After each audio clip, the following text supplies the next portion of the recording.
Auzubillahiminash-shaytanir-rajim. Bismillahir-rahmanir-rahim. Assalamu alaikum viewers. I am Zainab Arshad and welcome to my channel. Students last time जो हम video में topic discuss कर रहे थे that is ecological footprints are growing. तो आज का जो टॉपिक 21 है उसमें भी यही टॉपिक है। ठीक है, यहाँ पर जो है एक एस्टिमेशन दी हुई है इस टॉपिक में कि क्या अगर कितनी ज़्यादा जो नेचुरल कैपिटा है, ठीक है, वो ज़मीन को सपोर्ट कर रहा है और नेचुरल कैपिटा से ज़्यादा हम जो है अपनी जो ज़रूरियात है वो यूज़ कर रहे हैं। ठीक है, इतनी चीज़ें नेचुरली जो है रिफॉर्म नहीं हो रही, नहीं बन रही जितनी ज़्यादा हम उन्हें यूज़ कर रहे हैं। तो यही बात उन्होंने एक यहाँ पे बताई हुई है कि according to William Rees and Mathis Wackernagel, ठीक है, ये दो जो साइंटिस्ट हैं इनके मुताबिक the developers of the ecological footprint concept it would be take the land area of about 5 more planet Earth for the rest of the world to reach current USA levels of consumption। ठीक है, वो कहते हैं जितना आज के दौर में यूएस का जो कंट्री है उसका इस्तेमालात का लेवल बढ़ गया ना, उनकी ज़रूरियात का जितना ज़्यादा बढ़ गया लेवल, उस ज़रूरियात को पूरा करने के लिए ज़मीन जैसे जो है 5 या इससे ज़्यादा जो है प्लैनेट और होने चाहिए जो उनके लिए न्यू सोर्सेज जो है वो डेवलप करता रहे। तो ये तो नामुमकिन है क्योंकि पुट अनदर वे वो कहता है अगर हम हो कोई और ज़रिया तलाश करे, if everyone consumed as much as the average American does today, वो कहते हैं जितना अमेरिका का एक बंदा एवरेज अपनी ज़रूरियात को पूरा करने के लिए एवरेज जो चीज़ें आज के दौर में यूज़ कर रहा है ना, अगर दुनिया का हर इंसान इतना यूज़ करने लग जाए ना, the earth natural capita could support only about 1.3 billion peoples not. वो कह रहे हैं कि फिर ज़मीन इस काबिल नहीं रहेगी कि वो 1.3 बिलियन जो है इससे ज़्यादा लोगों को सपोर्ट कर सके, बिल्कुल भी वो सपोर्ट नहीं कर पाएगी। बात वही है कि हमें अपनी जो ज़रूरियात है उससे हद से ज़्यादा यूज़ नहीं करना चाहिए। In other words we are living unsustainability. वो क्या कह रहे हैं कि हमें कैसे माहौल में रहें जहाँ पे तवाज़ुन हमने कायम नहीं रखा हुआ। ठीक है, जहाँ पर जो है हमारी ज़रूरियात और की ज़्यादा इस्तेमालात ज़्यादा हैं और जो हमारे रिसोर्सेज हैं वो हम अपनी ज़रूरियात को ज़्यादा इस्तेमाल कर करके उनकी फजूल खर्ची कर करके कम करते जा रहे हैं, ख़त्म करते जा रहे हैं, डिप्लीटिंग हो रही है, डिग्रेडिंग हो रही है। Some of the earth irreplaceable natural capita, ज़मीन के इररिप्लेसेबल जो कैपिटा है, रिसोर्सेज हैं, ठीक है, जो कि इससे क्या हो सकते हैं, रिप्लेस नहीं हो सकते और उनकी जगह कोई हम दूसरी चीज़ भी यूज़ नहीं कर सकते, वो रीन्यूएबल नहीं है। तो उनको हम क्या कर रहे हैं, हमेशा के लिए ख़त्म कर रहे हैं, डैमेज कर रहे हैं, ये हमारे लिए नुकसान है। And the natural renewable income it provides our ecological footprint going and spread across the earth the surface. ठीक है, और ये बताता है कि ये हमारी इकोलॉजिकल फुटप्रिंट्स को इस तरीके से ग्रो करने के लिए ज़रूरी है कि हम जो रिप्लेसेबल है नेचुरल कैपिटा है उनकी हिफाजत करें, उनकी फिजूल खर्ची ना करें। नेक्स्ट टॉपिक है इंट्रोडक्शन टू इकोलॉजी। इकोलॉजी की स्टडी कहाँ से आई, इसका इंट्रो क्या है, इसका नेम किसने रखा। सबसे पहले the word ecology was used by Ernest Haeckel in 1869। ये एमसीक्यूज के लिए आपने याद कर लेना है। 1869 में अर्नेस्ट हैकल ने इकोलॉजी वर्ड रखा था। शॉर्ट क्वेश्चन है, इकोलॉजिकली क्या है, इकोलॉजी का क्या डेफिनेशन है वो आपने भी याद करनी है। Ecology is the scientific study of interaction that determines the distribution abundance of organism in environment. किसी एक इन्वायरमेंट के, ठीक है, उसके इकोसिस्टम के खास हिस्से में जहाँ पर कोई इन्वायरमेंट डेवलप है वहाँ पर मुख्तलिफ जो ऑर्गेनिज़म्स हैं उनका आपस में इंटरेक्शंस, ठीक है, और उनकी डिस्ट्रीब्यूशन देखना कि वो ऑर्गेनिज़म किस एरिया में, किस एरिया से लेके किस एरिया तक जो है फैला हुआ है और उसकी अबंडेंस कितनी है, ठीक है, तादाद कितनी है, उसकी डेंसिटी कितनी है, वो कितनी हद तक है और उसकी नंबरिंग कितनी है। ठीक है, अब हम देखते हैं कि पाकिस्तान के किसी खास एरिया में लोग जो हैं, जैसे कराची की जो पॉपुलेशन है वो पाकिस्तान के दूसरे एरिया से भी निस्बत ज़्यादा है, वहाँ के लोगों की अबंडेंस भी ज़्यादा है और वहाँ पर हम देख सकते हैं कराची के मुख्तलिफ एरिया में लोगों की डिस्ट्रीब्यूट हुए हुए हैं मुख्तलिफ जगहों पे। तो डिस्ट्रीब्यूशन अबंडेंस और किसी भी ऑर्गेनिज्म की देखना, वो एक एनवायरनमेंट में हमने स्टडी करना, उसे कहते हैं ecology.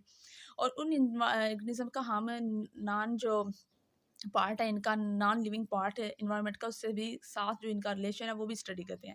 All organism have to interact both living and non living and things that surround them. ठीक है, हमारा जो है नेचुरली ऐसी चीज़ों से भी अपनी सराउंड जो चीज़ें हमारी होती हैं जो नॉन लिविंग होती हैं उनसे भी वास्ता पड़ता है। ठीक है, अपनी ज़िंदा रहने के लिए हम उन चीज़ों पर भी डिपेंड करते हैं। ठीक है, but these living and non जो लिविंग फैक्टर्स हैं कंट्रीब्यूट करते हैं to the whole environment of organism in they live, ठीक है। ये हमारा पूरा इन्वायरमेंट बनाता है, चाहे वो कोई लिविंग थिंग है चाहे वो नॉन लिविंग थिंग है, जिस पर हम डिपेंड कर रहे हैं वही हमारे इन्वायरमेंट का हिस्सा है। इकोलॉजी क्या है, इस कम्प्लेक्स है, ठीक है, एक बहुत बड़ा कम्प्लेक्स पेचीदा किस्म का और अमेजिंग फील्ड है बायोलॉजी का, यानी इसकी जो स्टडी है बहुत डाइवर्स है, ठीक है। इसकी डिफरेंट स्टडी कंसेप्ट हैं, डिफरेंट इसके एक्सेप्ट हैं जिनको हमने पढ़ना होता है। That describe the richness of biosphere, जो कि हमारे इकोलॉजी के पढ़े हम स्टडी करें इसको तो हमें बायोस्फीयर की रिचनेस का पता चलता है। बायोस्फीयर का मतलब होता है ज़मीन का वो कोई भी टुकड़ा जहाँ पर ज़िंदगी का कोई भी ऑर्गेनिज्म है या फिर ज़िंदगी का कोई भी हिस्सा जो है वो एग्जिस्ट कर रहा है। तो हम देखते हैं कि ज़मीन पर किस जगह पर बायोस्फीयर है, यानी ज़िंदगी मौजूद है, ज़िंदगी का वजूद है, वहाँ तक उसकी रिचनेस क्या है, ठीक है। तो इसको पढ़ना भी इकोलॉजी भी आता है। The basic concept of ecology is that all organisms in an environment are interdependent, ठीक है। जो इसकी बेसिक जो कंसेप्ट है जिसके ऊपर इकोलॉजी बेस करती है, ये एमसीक्यूज में आ सकता है, वो है कि तमाम ऑर्गेनिज्म जो है वो इंटरडिपेंडेंट है, यानी हम कुछ चीज़ों के लिए जानवरों पे इंसान जो है डिपेंड करते हैं और जानवर बदले में कुछ अपनी प्रोटेक्शन के लिए खुराक के लिए हम पे डिपेंड करते हैं। तो इस तरह हर ऑर्गेनिज्म जो है इन्वायरमेंट के अंदर वो एक दूसरे के ऊपर इंटरडिपेंडेंट है। So environment is a main part of the relationship occurs between organism and their natural and man-made environment। तो environment क्या है, ये एक ज़रिया है, ठीक है, जिसके ज़रिए हम इन्वायरमेंट के बेजान हिस्सों से हम जानदार जो हैं रब्ता कर सकते हैं, और ये एक वे है। तो ये हमारे दोनों के दरमियान में रहता है, जिसके ज़रिए हम जो है मुख्तलिफ अपनी ज़रूरियात भी मुख्तलिफ ऑर्गेनिज्म के ज़रिए पूरी कर सकते हैं। तो ये इन्वायरमेंट की भी डेफिनेशन आ गई, यहाँ से ये शॉर्ट क्वेश्चन आपने याद कर लेना है। नेक्स्ट आके कंपोनेंट क्या है इकोलॉजी के, ये पेपर में आ सकते हैं, तो आपने मेजर कंपोनेंट ऑफ इकोलॉजी रखने याद। स्पीशीज़ है, पॉपुलेशन है, कम्युनिटी है, इकोसिस्टम, बायोम एंड बायोस्फीयर, ये हम पढ़ेंगे। सब फील्ड ऑफ इकोलॉजी, इकोलॉजी की मेन फील्ड है ना, इसके जो सब फील्ड है इसकी ब्रांचेज है वो कौन सा है। एक ऑर्गेनिज्मल बायोलॉजी इकोलॉजी, जिसमें हम ऑर्गेनिज्म का बिहेवियर इकोलॉजी पढ़ते हैं। पॉपुलेशन लेवल की है जिसमें हम पॉपुलेशन का जस्ट पढ़ते हैं। कम्युनिटी लेवल की इकोलॉजी है, ठीक है। इकोसिस्टम लेवल की इकोलॉजी है, लैंडस्केप इकोलॉजी और ग्लोबल इकोलॉजी। ग्लोबल इकोलॉजी हमें ओवरऑल जो पूरी यूनिवर्सली जो दुनिया के में जितनी भी लाइफ इकोलॉजी एग्जिस्ट कर रही है उसको पढ़ते हैं। नेक्स्ट हमारा टॉपिक है 23 इकोसिस्टम, ठीक है। इसमें इंपॉर्टेंट शॉर्ट क्वेश्चन देखते हैं। इसमें यही आएगा कि इकोसिस्टम की डेफिनेशन करी, इकोसिस्टम के मेन पार्ट्स क्या हैं, उसकी कितनी टाइप्स हैं। दी वर्ड इकोसिस्टम जो होता है ये सबसे पहले किसने कॉइंड किया था, बनाया था टेंसले ने 1935 में, ये आपने याद रखना है। इकोसिस्टम की डेफिनेशन यहाँ पे लिखी हुई है। कम्युनिटी है ये डिफरेंट स्पीशीज़ की इंटरेक्टिंग विद वन अदर, ठीक है। एक लेवल है जहाँ पर एक जगह है जहाँ पर नॉन लिविंग थिंग्स भी रह रही हैं, वहाँ पर जो स्पीशीज़ है जो मुख्तलिफ स्पीशीज़ है, एक किस्म की स्पीशीज़ नहीं है, मुख्तलिफ स्पीशीज़ है जिनका आपस में एक दूसरे से ताल्लुक़ है, उन्हें हम क्या कहते हैं, इकोसिस्टम वो मिलकर बनाती हैं। और वो किस पर डिपेंड कर रहती हैं, डिफरेंट स्पीशीज़ है नॉन लिविंग इन्वायरमेंट के हिस्से पे, यानी सॉइल पे, वाटर पे और other forms of matter and energy पे, मोस्टली फ्राम दी सन।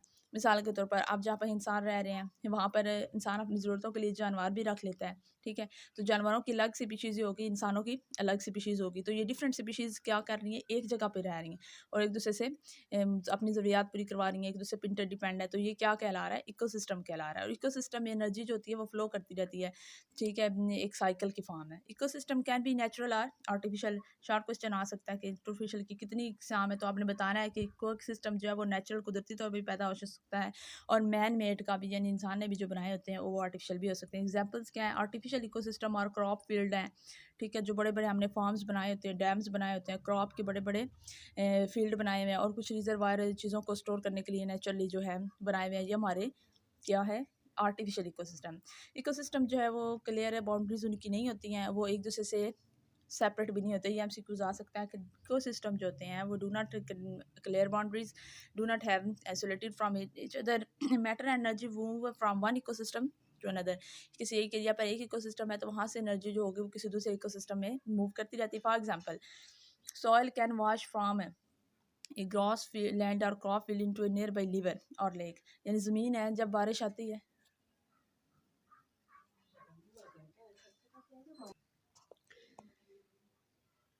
जब बारिश आती है तो क्या होती है, ठीक है, क्रॉप फील्ड है या कोई भी उसका कोई क्या कह रहे, क्रॉप फील्ड का जो एरा होता है पूरा, उसमें क्या होती है, मिट्टी भी होती है, या वैसे भी लैंड के ऊपर मिट्टी होती है। तो जो बारिश होती है, ठीक है, तो वो सारी मिट्टी को भी बहा के साथ ले जाती है। तो वो क्या बेसिकली क्या हो रही है, ठीक है, सॉइल जो हो रही है वो वाश हो रही है फ्रॉम ग्रासलैंड से और क्रॉप फील्ड से, और वो जो सारी सॉइल है वो किसी नज़दीकी लेक में या फिर रिवर में बारिश के पानी के थ्रू जो होती है फॉल का आ जाती है, उसमें चली जाती है।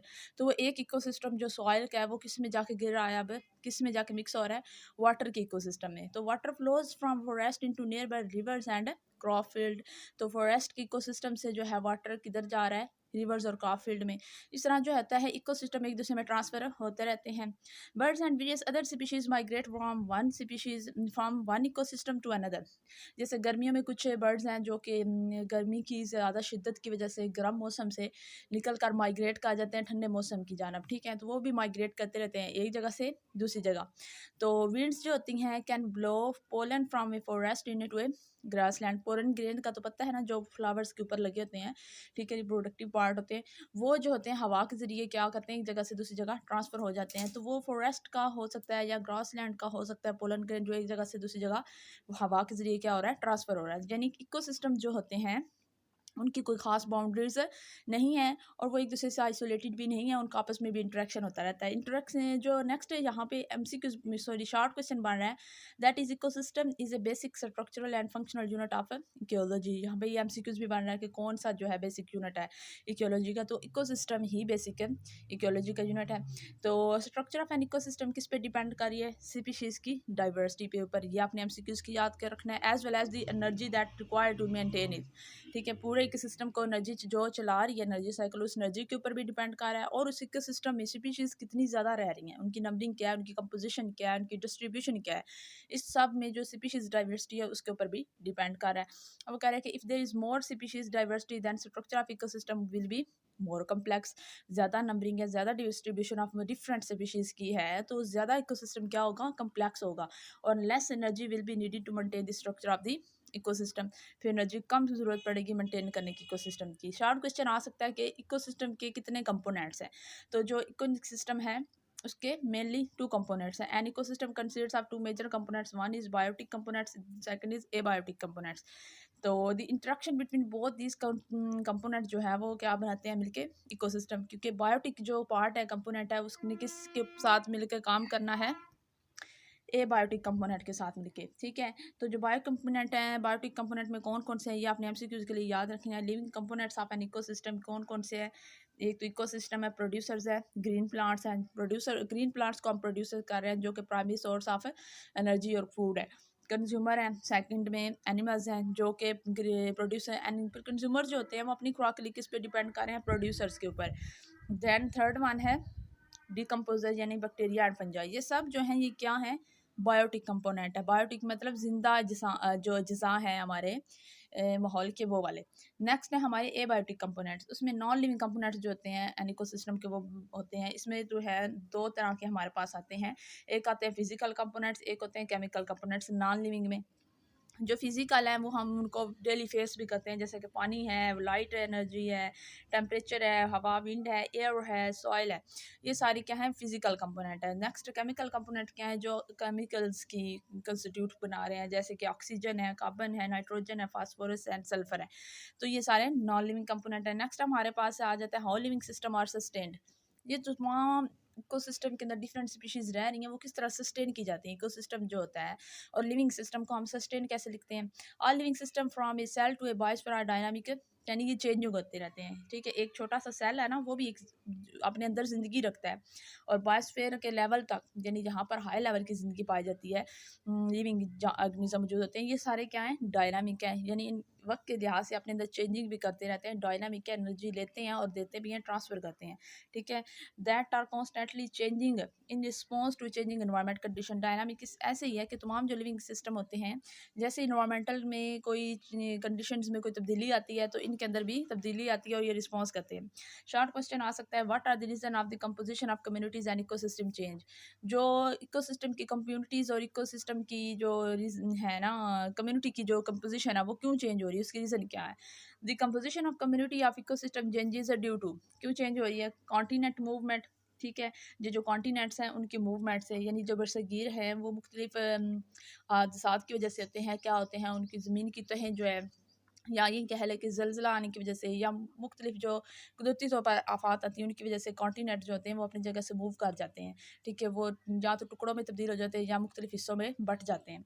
क्लाइमेट चेंज भी इसी तरह ही आते हैं क्योंकि क्लाइमेट चेंज होती रहती है, मुख्तलिफ इसकी वजूहात हैं। अगर कोई ये कह लें कि नेचुरल डिज़ास्टर आई है, तभी क्लाइमेट चेंज होगी। कोई आतिश-फ़शा पहाड़ फटा है किसी एक एरिया पे, तो वहाँ पर भी क्लाइमेट चेंज होगी। इस तरह करके नेचुरल डिस्टर्बेंस होती है कि नेचुरली कोई चीज़ हम एक तो चीज़ चल रही है उसमें हमको डिस्टर्बेंस का दें। नेक्स्ट है सक्सेशन। सक्सेशन एक जो है ये बहुत एक लॉन्ग प्रोसेस है जिसमें कम्युनिटीज़ के ओवर जो है चेंज आती रहती है। हर जो कम्युनिटी है उसके ऊपर वक्त के लिहाज से क्या आती रहती है, मुख्तलिफ चेंजेस आती रहती हैं, उन्हें हम सक्सेशन कहते हैं। तो ये बहुत लॉन्ग टर्म जो है ज़्यादा टाइम टेकन वाला प्रोसेस है। लिविंग सिस्टम जो होते हैं वो कम्प्लेक्स नेटवर्क उनके अंदर मौजूद होता है। नेगेटिव फीडबैक लूप्स उनके अंदर होते हैं, यानी उनके अंदर मुख्तलिफ ये कह लें मेटाबॉलिज्म है एक, जो कि उनको हर चीज़ के खिलाफ रिएक्ट और उसके अगेंस्ट जो होता है पॉजिटिवली और नेगेटिवली रिएक्ट करने के काबिल बनाता है। तो कुछ जो होते हैं वही उनके सिस्टम जो उनके अंदर होते हैं वो उनको स्टेबिलिटी भी देते हैं और सस्टेनेबिलिटी भी देते हैं over each system expected life span. The stability of capacity to withstand external stress and disturbance is maintained only by constant change in response to changing environment condition. वो कह रहा है कि अगर हमने अपने मौसमियाती तब्दीलियों के ख़िलाफ़ अगर हम लड़ जाएँ, ठीक है? और इसके अलावा जो भी हमारे एनवायरनमेंट में जो भी तब्दीलियाँ आ रही हैं, ठीक है? डिस्टर्बेंस आ रहा है, स्ट्रेस आ रहा है, उसके ख़िलाफ़ लड़ जाना, उसके ख़िलाफ़ लड़ने की सलाहियत रखना, उसके अगेंस्ट जीने की एबिलिटी होना, कैपेसिटी होना, उससे को मेंटेन भी रखना। तो ये तब भी होगा जब हम एनवायरमेंटल कंडीशंस के ख़िलाफ़ जो चेंजिंग आ रही हैं उनके अंदर, उनके ख़िलाफ़ हम क्या कर सकें? रिस्पॉन्स दे सकें। ठीक है? ये एक अच्छी एबिलिटी है। शार्ट क्वेश्चन आ सकता है, पॉजिटिव फीडबैक लूप क्या होती है? पॉजिटिव फीडबैक लूप बेसिकली एक रिएक्शन सिस्टम में आती है। ये क्या करती है? Cause a system to change further in the same direction from which it is moving. ठीक है?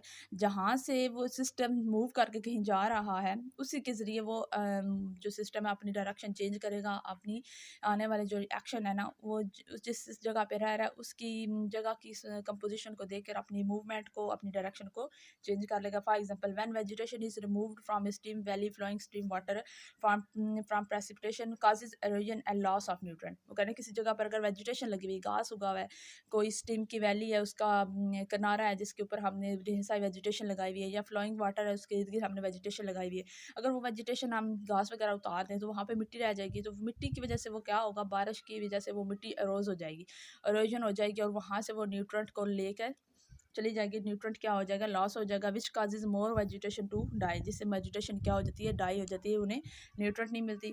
With even loss vegetation to hold soil in place, flowing water causes even more erosion. जो फ्लो कर रहा होता है water वो ज़्यादा halogen काज करता है और न्यूट्रेंट को लॉस कर देता है। इसलिए हमें प्लांट्स को डाई होने से बचाना चाहिए, वेजिटेशन को लॉस नहीं करनी चाहिए। नेक्स्ट इज शॉर्ट क्वेश्चन है, नेगेटिव और करेक्टिव फीडबैक लूप क्या काजेज करता है, उससे क्या होगा? A system to change in the opposite direction from which it is moving. एक सिस्टम है वो एक जैसे मूव करके कहीं जा रहा है, ठीक है? अब उसने मूव करके जाना है तो इसकी डायरेक्शन उस सिस्टम में जो तब्दीली हो रही है ना उसके अगेंस्ट होगी, ठीक है? कोई भी तब्दीली उसके अंदर हो रही है जहाँ से वो उठ के जा रहा है, मतलब एक एनवायरनमेंट में कोई तब्दीली आई है तो वहाँ से ऑर्गेनिज्म उठ के कहीं जाएंगे, उस तब्दीली के खिलाफ लड़ने के लिए कहीं और चले जाएंगे, वो वहाँ नहीं रह सकते, तो वो उस तब्दीली की अगेंस्ट द डायरेक्शन जाएंगे। ए सिंपल एग्जाम्पल इसकी क्या है, थर्मोस्टेट है a device that control how often how long A heating और कूलिंग सिस्टम रन्स।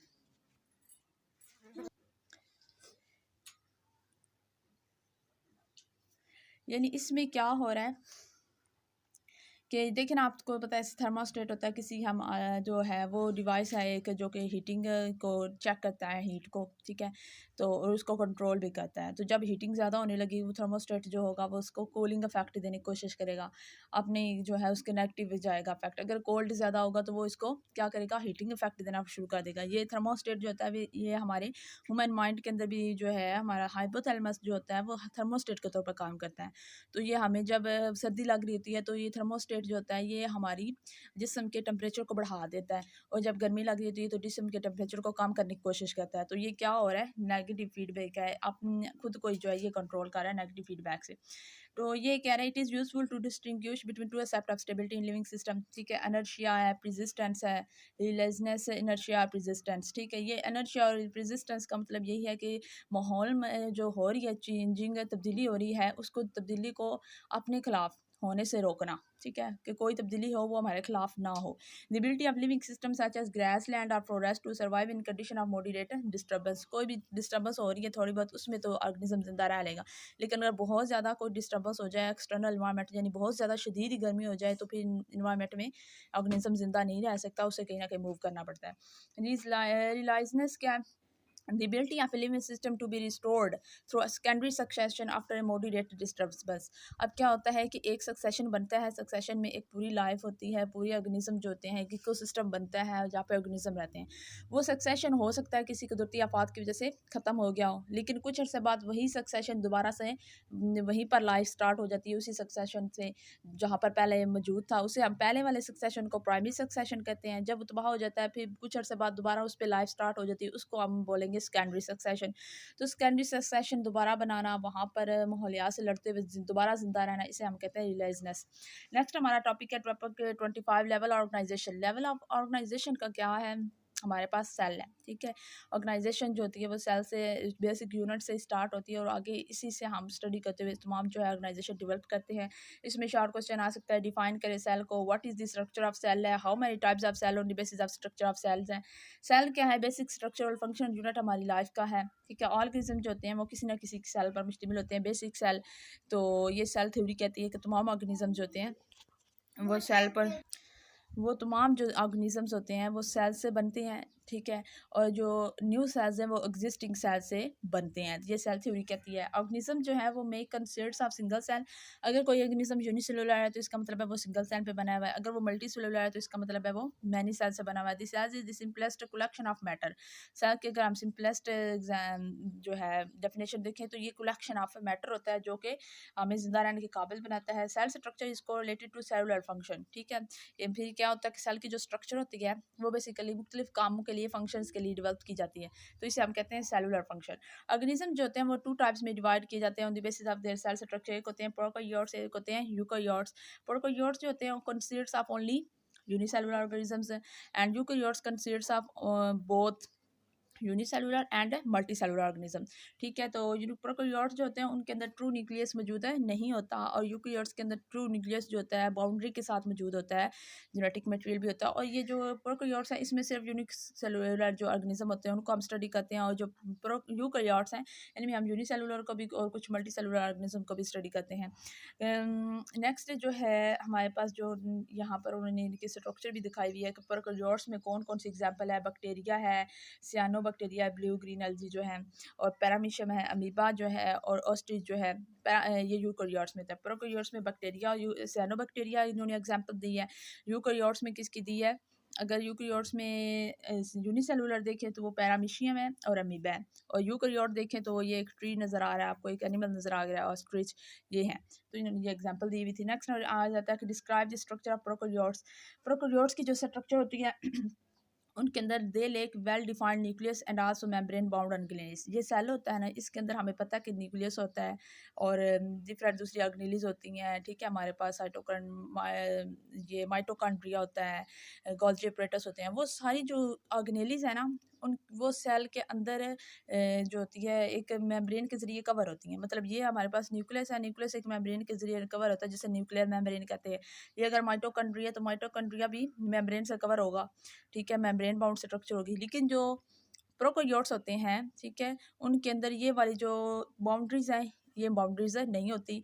ये जो न्यूक्लियस होता है इनका, ठीक है, ये न्यूक्लियस नहीं होता। न्यूक्लियस के बजाय डीएनए या आरएनए जो भी उनका जेनेटिक मटेरियल है वो वैसे ही इस तरह सेल के अंदर डिस्पर्ड होता है, कोई न्यूक्लियस की बाउंड्री नहीं होती। और इस तरह इनकी जो दूसरी ऑर्गेनेलिस होती हैं उनकी भी कोई एक्सटर्नल बाउंड्री नहीं होती, यानी इनके अंदर न्यूक्लियर जो वॉल्स हैं, न्यूक्लियर मेम्ब्रेन जो हैं वो लेक होती है, कमी होती है। They have well defined nucleus and also have membrane bound organelles. ये जो यूकैरियोट्स हैं उनके पास क्या होती है? न्यूक्लियस होता है, ठीक है। यूकैरियोट्स के अंदर क्या होता है? एक न्यूक्लियस होता है, न्यूक्लियस मेम्ब्रेन से कवर होता है जिसे न्यूक्लियर मेम्ब्रेन कहते हैं। दूसरी जो ऑर्गेनेलिस होती हैं वो भी मेम्ब्रेन से क्या होती हैं? कवर होती हैं, तो उन्हें हम मेम्ब्रेन बाउंड ऑर्गेनेलिस कहते हैं। तो बस ये दोनों में डिफरेंस था, आपने ये याद रखना है। तो आज की वीडियो के लिए इतना ही। नेक्स्ट वीडियो से मैं जो है टॉपिक 26 स्टार्ट करूँगी। आज के लिए इजाज़त दीजिए। अल्लाह हाफिज़।